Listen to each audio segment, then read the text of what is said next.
নমস্কার বন্ধুরা, the Bong ইনফোতে আপনাদের সকলকে আরও একবার স্বাগত।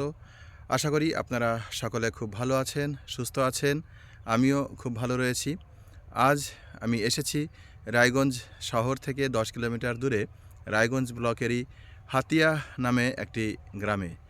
এই হাতিয়া গ্রামে শুধু নয়, গোটা উত্তর দিনাজপুর জেলারই বিভিন্ন গ্রামাঞ্চলে বিগত প্রায় 2-3 বছর ধরে ভুট্টা চাষের যে ব্যাপকতা বৃদ্ধি পাচ্ছে, ভুট্টা চাষের যে ব্যাপকতা বেড়েই চলেছে দিন দিন, তার কিছু পরিবেশগত কুপ্রভাব নিয়ে আজকের ভিডিওতে আলোচনা করব। আপনাদের সকলের কাছে বিনীত অনুরোধ, পুরো ভিডিওটি দেখুন, স্কিপ করবেন না। এখানে অনেক পরিবেশবিদের বক্তব্য পাবেন, অনেক কৃষিবিদের বক্তব্য পাবেন। এই যে ভুট্টা চাষ যে মারাত্মক আকার ধারণ করেছে আমাদের বিহার সংলগ্ন উত্তর দিনাজপুর জেলার বিভিন্ন গ্রামাঞ্চলগুলিতে, তার যে কুপ্রভাব, সেই কুপ্রভাব কি হতে পারে বা কি হয়েছে এবং কি ভবিষ্যতে হতে পারে, সেগুলো নিয়ে আমরা আজকের ভিডিওতে পর্যালোচনা করব। তাই সকলের কাছে অনুরোধ, ভিডিওটি স্কিপ না করে পুরোটা দেখুন। বন্ধুরা, এটা উত্তর দিনাজপুর জেলার রায়গঞ্জ ব্লকের রায়গঞ্জ শহর সংলগ্ন হাতিয়া গ্রামের দৃশ্য।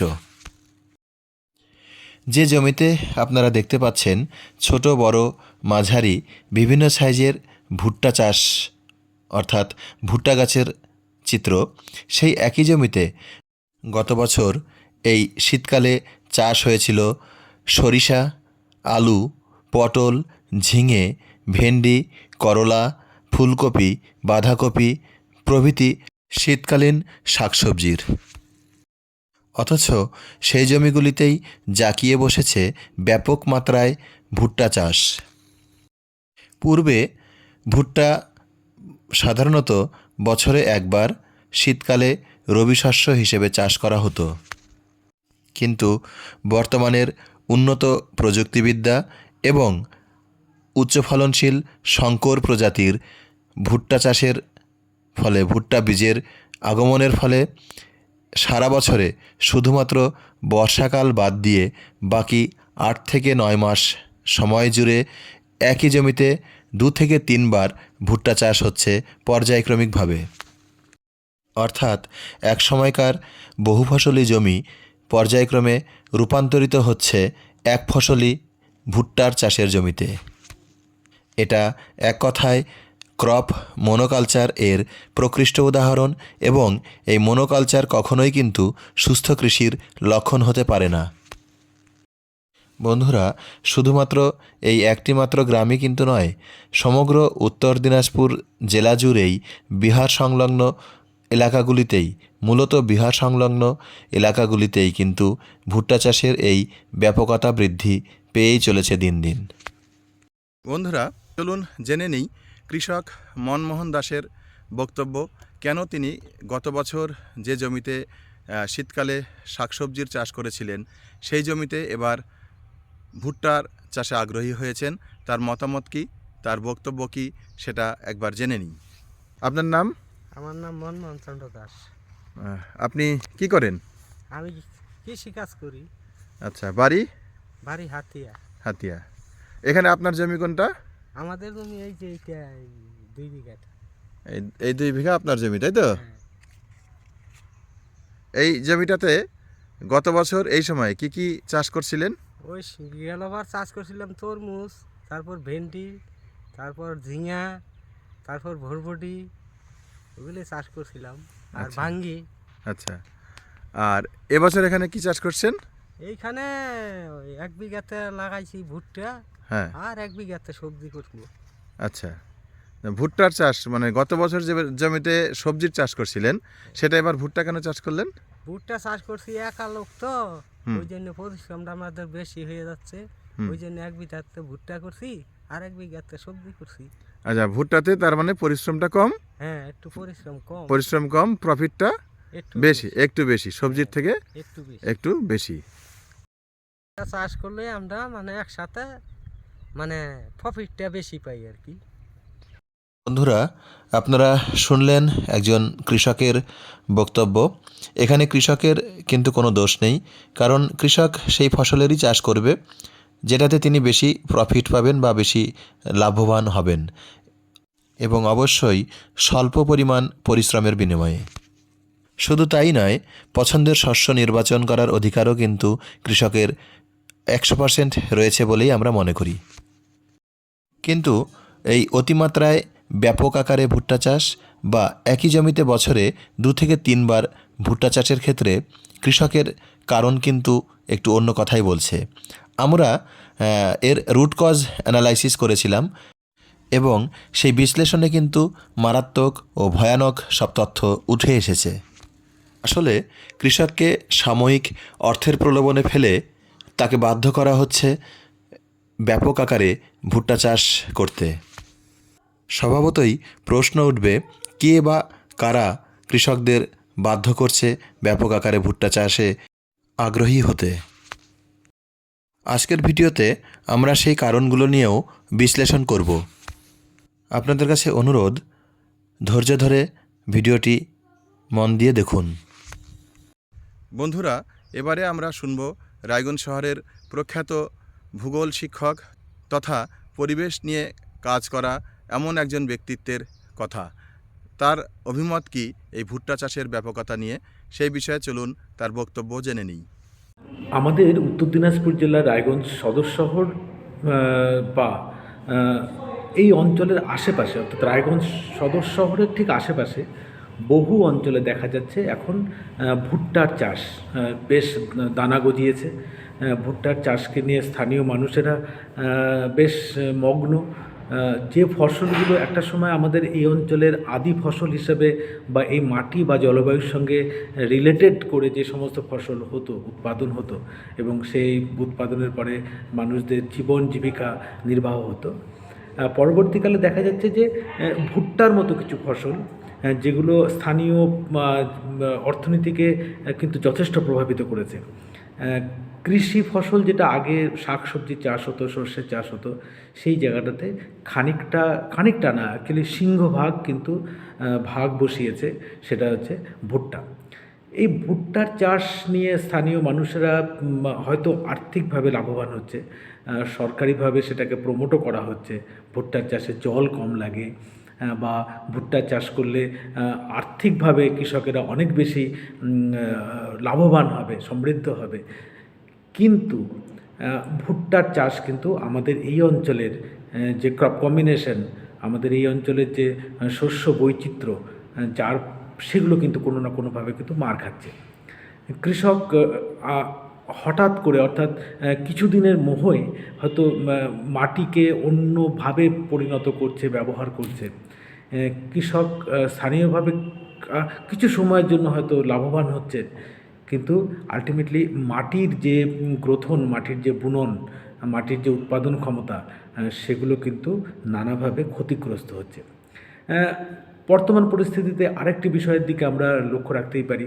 ভুট্টা থেকে প্রচুর পরিমাণে যে ইথানল তৈরি করার যে প্রবণতা শুরু হয়েছে, ভুট্টা থেকে তৈরি শুরু হয়েছে, সেটা কিন্তু কোনো না কোনোভাবে আবার দূষণ টেনে নিয়ে আসছে। হয়তো জলের ব্যবহারটা কমছে, কিন্তু দূষণের পরিমাণ কিন্তু কোনো না কোনোভাবে কিন্তু বাড়ছে। ফলে সামগ্রিকভাবে যে অঞ্চলে যে ফসল উৎপাদন হয়, সেই ফসলকে সেই অঞ্চলে উৎপাদন করতে দিলে কৃষক একদিকে যেমন লাভবান হবে, কৃষকের যে মাটিকে ভিত্তি করে কৃষকের কৃষিকাজ সম্পন্ন হয়ে থাকে, সেগুলো যেমন সুসম্পন্ন হবে, ঠিক তেমনিভাবে কৃষক কিন্তু সত্যি সত্যিই লাভবান হবে যদি মাটি দীর্ঘদিন ধরে সুস্থির থাকে, মাটি যদি ক্ষয়ক্ষতি না হয়। চলুন এবারে জেনে নেই ভুট্টা চাষকে অ্যাকচুয়ালি প্রমোট করছে কারা এবং কোন স্বার্থে। ঘটনার সূত্রপাত 2022 সালে। কেন্দ্রীয় সরকার পেট্রোলে বায়ো ইথানল মেশানোর মাত্রা 8% থেকে বাড়িয়ে 20% করে দিল। ফলে তেল কোম্পানিগুলোর কাছে হু হু করে বাড়তে থাকে ইথানলের চাহিদা। এই প্রসঙ্গে বলে রাখি, ভারতবর্ষে 2টো সোর্স থেকে ইথানল আসে। প্রথমটা হচ্ছে চিনির কল বা চিনি শিল্প থেকে, আর দ্বিতীয় হলো ভুট্টা থেকে ফার্মেন্টেশন পদ্ধতিতে আলাদা ফ্যাক্টরিতে ইথানল তৈরি হয়। কেন্দ্রীয় সরকার মূলত চিনি কলগুলোর চাপে পড়েই ইথানল ব্লেন্ডিংয়ের মাত্রা 20% করে। কিন্তু আশ্চর্যের বিষয় হলো এই 20% ইথানল পেট্রোলে মেশাতে গেলে ভারতবর্ষে প্রতিদিন যে পরিমাণ ইথানলের প্রয়োজন হবে তার মাত্র 40% যোগান দিতে পারে চিনির কলগুলো। অর্থাৎ ভারতবর্ষে যত চিনিকল রয়েছে তাদের উৎপাদিত ইথানলের পরিমাণ মাত্র 40% ইথানলের চাহিদা পূরণ করতে সক্ষম। খুব প্রাসঙ্গিকভাবেই তখন তেল কোম্পানিগুলো দ্বারস্থ হয় এই ভুট্টা থেকে যে শিল্পে ইথানল তৈরি হয় সেই শিল্প কলকারখানাগুলোর কাছে। কিন্তু তখনও পর্যন্ত ভারতবর্ষে এই 60%, বাকি 60% ইথানল যোগান দেবার মতো ক্ষমতা এই ভুট্টা থেকে তৈরি ইথানল কোম্পানিগুলোর কাছে ছিল না। ফলে বিগত 2 বছরে হু হু করে বাড়তে থাকে ভুট্টা থেকে তৈরি ইথানল প্রোডাকশন কোম্পানি। ভুট্টা থেকে ইথানল তৈরির ফ্যাক্টরি তো তৈরি হলো, কিন্তু এই ফ্যাক্টরিগুলোর প্রধান কাঁচামাল তো ভুট্টা। আর এই ভুট্টা তো ভারতবর্ষে শুধুমাত্র বছরে শীতকালে একবার রবি শস্য হিসেবেই চাষ হয়। তাহলে বাকি সময়গুলোতে কাঁচামালের যোগান দেবে কে বা কারা? তখন থেকেই শুরু হলো কৃষকদেরকে বেছে নিয়ে মোটিভেট করে ভুট্টা চাষে আগ্রহী করার কাজ। ফলে কৃষকেরাও সামান্য এবং সাময়িক মুনাফা লাভের আশায় বাকি সমস্ত রকমের চাষবাস ছেড়ে একই জমিতে বছরে 2 বার বা 3 বার ভুট্টা চাষে আগ্রহী হয়ে উঠতে শুরু করলেন। এই প্রসঙ্গে একটা মজাদার তথ্য আপনাদের জানিয়ে রাখি, তেল কোম্পানিগুলোর কাছেও কিন্তু পছন্দের তালিকায় ছিল এই ভুট্টা থেকে তৈরি ইথানল। কেন? তাদের কাছে তো চিনি শিল্পের থেকে আগত ইথানলও ছিল। আসলে তেল কোম্পানিগুলো ধীরে ধীরে চিনি শিল্পকে এড়িয়ে এই ভুট্টা থেকে তৈরি ইথানলের প্রতিই গুরুত্ব দিতে শুরু করলো। এর কারণ কি? একটা পরিসংখ্যান দিলেই আপনারা স্পষ্ট বুঝতে পারবেন।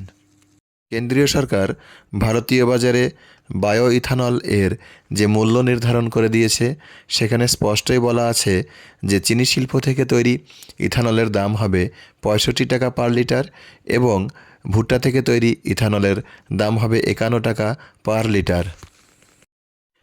এই দুই সোর্স থেকে আগত ইথানলের দামের পার্থক্য দাঁড়াচ্ছে প্রতি লিটারে 14 টাকা। আপনাদের আশা করি আর বুঝতে বাকি রইল না যে কেন তেল কোম্পানিগুলো চিনি শিল্পগুলোকে এড়িয়ে এই ইথানলের জন্য ভুট্টা থেকে তৈরি ইথানল ফ্যাক্টরিগুলোর উপরেই নির্ভরশীল হতে শুরু করেছে। ভুট্টা চাষ এই ব্যাপকতা লাভ করার কারণে আমরা কি কোনোভাবে ক্ষতিগ্রস্ত হচ্ছি? আসুন সেটাও জেনে নিই।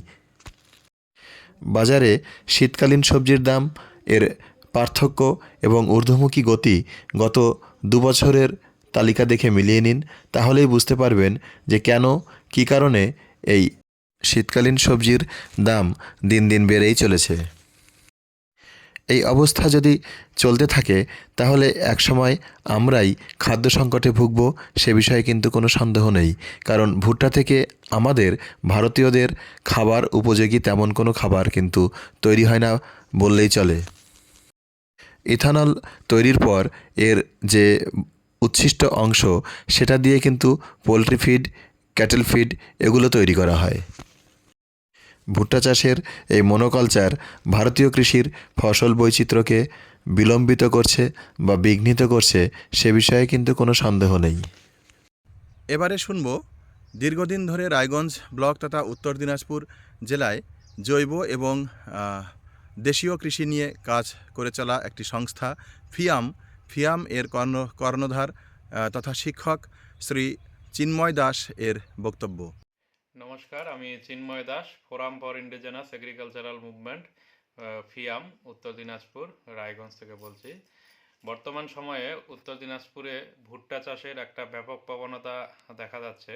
এই ভুট্টা নিয়ে আমাদের আগামী দিনে কিন্তু ভয়ানক সংকটের পরিস্থিতি আসতে পারে। কারণ হলো, আমরা জানি যে হারে ভুট্টা একপর্তাভাবে বেড়ে চলছে রায়গঞ্জ সাব ডিভিশন এবং ইসলামপুর সাব ডিভিশনের মধ্যে, এটা এখানকার যে ক্রপ ডাইভার্সিটি সেটাকে কিন্তু বিনষ্ট করে দিচ্ছে, কারণ মনোকালচার ইজ নট এগ্রিকালচার। আর ভুট্টা চাষের ক্ষেত্রে যে জায়গাগুলো আসছে সাময়িক লাভ পাওয়ার জন্য কৃষকরা ভুট্টা চাষ করছে, কিন্তু একই জমিতে যদি পরপর বছর দশেক ভুট্টা চাষ করা যায় তাহলে সেই জমি কিন্তু আনফার্টাইল হয়ে পড়ে, এবং বহুমুখী বৈচিত্র্য না থাকার ফলে শস্যের মানুষের মধ্যে পুষ্টির যোগান কম হয়।